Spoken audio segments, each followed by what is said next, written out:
Selamat pagi pemirsa, apa kabar Anda hari ini? Anda menyaksikan Selamat Pagi Indonesia. Hari ini ada saya, Valencia Melvinsi. Dan saya Jason Sambo, pemirsa. Saya lagi ngayal kalau misalnya saya dapat uang 1 miliar, mau saya apain ya uang? Aduh, aku pajang sih, karena yang ini datang dari Presiden. Soalnya Presiden Prabowo Subianto, pemirsa, 1 miliar rupiah. Itu adalah bonus untuk para atlet yang meraih medali emas di SEA Games ke-33 di Thailand. Besar ya? Besar sekali pemirsa, tapi ini kan sesuai juga dengan effortnya, dengan dedikasinya untuk Indonesia. Dan total anggaran yang disalurkan untuk bonus prestasi SEA Games ini mencapai 465,25 miliar rupiah pemirsa. Jadi Presiden Prabowo Subianto menekankan hadiah ini diberikan sebagai bukti penghargaan nih pemirsa kepada para atlet yang sudah berjuang untuk bangsa dan negara. Dan Presiden juga berpesan agar nantinya hadiah ini bisa digunakan untuk hal positif sehingga para atlet bisa memiliki masa depan yang lebih baik. Dan Presiden Prabowo Subianto juga menyampaikan rasa terima kasih kepada seluruh atlet, pelatih yang berlaga pada SEA Games ke-33 di Thailand. Dan Presiden juga menilai bahwa keberhasilan dari para atlet ini kan juga berkaitan pemirsa dengan kehormatan dan juga martabat bangsa. Jadi sekali lagi kami ucapkan selamat untuk para atlet yang telah membawa harum nama Indonesia dan sesuai juga dengan apa yang didapatkan. Kita akan sama-sama dengar lagi apa yang disampaikan Presiden Prabowo Subianto berikut ini. Kita memberi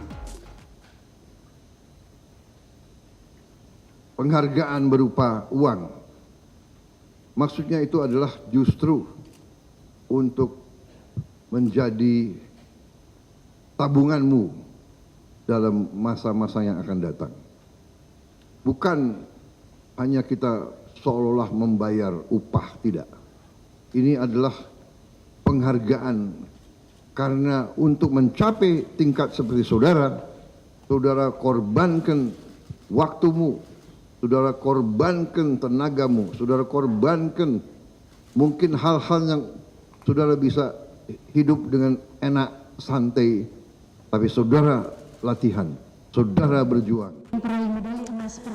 Sementara itu pemirsa, atlet triathlon putri Indonesia Martina Ayu Pratiwi jadi salah satu peraih prestasi tertinggi dalam SEA Games ke-33 Thailand 2025 kemarin. Jadi Martina sukses membawa pulang 7 medali terdiri dari 5 emas kemudian ada 2 perak. Jadi atas capaian ini Martina tercatat sebagai atlet dengan bonus terbesar yang diberikan oleh pemerintah. Totalnya pemirsa, bonus untuk Martina itu sampai 3,4 miliar rupiah. Kita akan dengarkan apa yang disampaikan oleh Martina Ayu Pratiwi. Berikut ini. Untuk bonusnya nanti buat tentunya investasi masa depan untuk menunjang prestasi yang lebih tinggi lagi dan untuk membantu kedua orang tua yang ada di rumah. Total dari semua medali ini 3,4 miliar. Itu yang digabung sama yang beregu dan... Iya betul. Untuk bonusnya nanti buat tentunya investasi. Saya speechless. 1 miliar ya per orang, tapi ternyata ada yang bisa mendapatkan 3,4 karena medalinya nggak cuma 1 gitu tadi ya. Ini semoga bisa memberikan kesejahteraan ya, tapi tentunya ini jadi semangat juga untuk para atlet-atlet lainnya untuk berlaga di ajang berikutnya. Tapi kita tinggalkan soal tadi, kembali lagi ini kita harus bersimpati lagi pemirsa karena ada jembatan darurat di Desa Jamat di Kecamatan Linge, Kabupaten Aceh Tengah, Aceh yang putus. Jadi ada belasan warga pemirsa terjatuh ke sungai sampai terbawa arus deras. Kita lihat.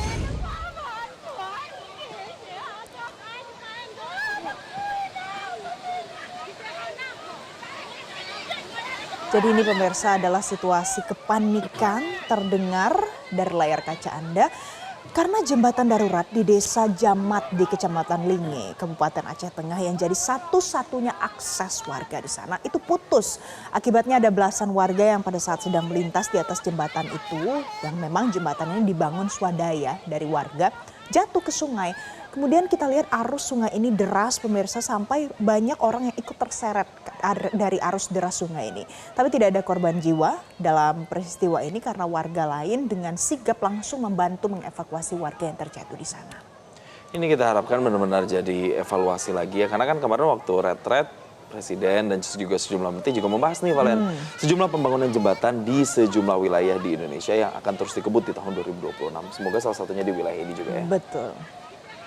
Oke, jadi kalau yang tadi itu adalah perlu perhatian, mudah-mudahan cepat dievaluasi, dibangun segera. Ini Betul. juga harus dievaluasi. Jangan sampai ada yang mengulang kejadian seperti ini, Jason. Kalau ini saya juga agak prihatin sih sebenarnya. Iya, ini adalah soal pramugari yang sedang viral di media sosial, tapi ternyata bukan pramugari. Ya makanya baru mau saya tanya, benar nggak tuh pramugari? Soalnya ini wanita yang adalah seorang penumpang ini sebenarnya pemirsa, dia itu dalam tanda kutip hanya mengimitasi penampilan dari pramugari. Jadi ia bepergian dengan menggunakan busana mirip seorang pramugari maskapai penerbangan Batik Air pemirsa.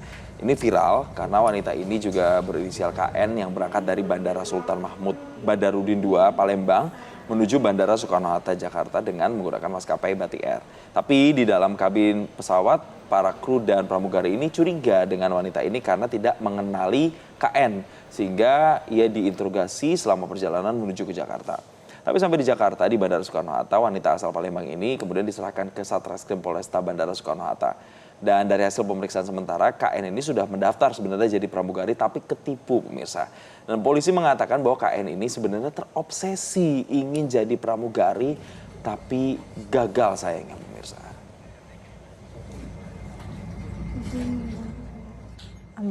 Jadi salah satu alasannya juga ya Jason, pemirsa, katanya KN ini malu dengan keluarganya di Palembang. Jadi akhirnya dia berusaha untuk tetap jadi pramugari. Tapi caranya sebenarnya salah ya. Caranya salah, apalagi ini jangan sampai jadi inspirasi juga. Karena sekarang kan banyak ya orang yang berusaha menyamar jadi ini, jadi itu. Tapi untuk hal-hal yang tidak bertanggung jawab. Ya. Itu kemudian jangan sampai jadi inspirasi. Semua atributnya disita oleh maskapai Ya. dan kata polisi tidak ada tindak pidana, tapi jangan sampai terulang lagi.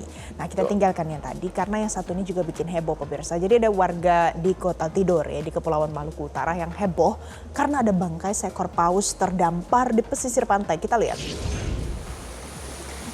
Waduh, ini besar sekali pemirsa. Jadi bangkai paus diduga berjenis sperma terdampar di bibir pantai Kelurahan Mareku Tidore, Kepulauan di Provinsi Maluku Utara. Nah, tubuh mamalia laut yang telah membusuk ini terdampar di selap bebatuan pemirsa. Untuk itu warga di sekitar memang membakar bangkai ikan karena terlalu berat katanya untuk bisa dilarungkan lagi ke laut. Dan terdampaknya bangkai paus ini memang diduga karena akibat faktor cuaca buruk yang terjadi di perairan Maluku Utara, sehingga mengakibatkan satwa laut itu kehilangan navigasi saat migrasi. Jadi kan kita tahu banyak sekali gelombang tinggi yang mungkin membuat mamalia seperti paus ini pemirsa itu terbawa arus dan akhirnya terdampar di pesisir pantai itu.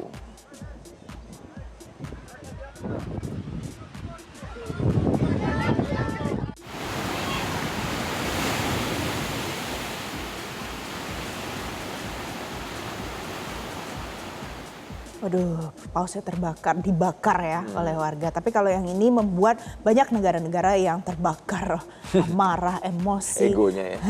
Tapi pemirsa, ini tidak disangka-sangka. Ya. Karena langkah dari pemerintahan Presiden Amerika Serikat Donald Trump ternyata menarik diri dari puluhan organisasi internasional termasuk dari Badan PBB dan juga Perjanjian Iklim Global.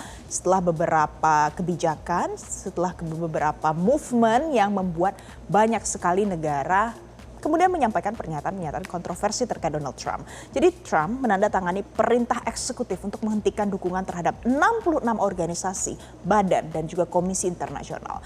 Ada 35 organisasi non-PBB, 31 entitas PBB yang dinilai bertentangan dengan kepentingan Amerika Serikat.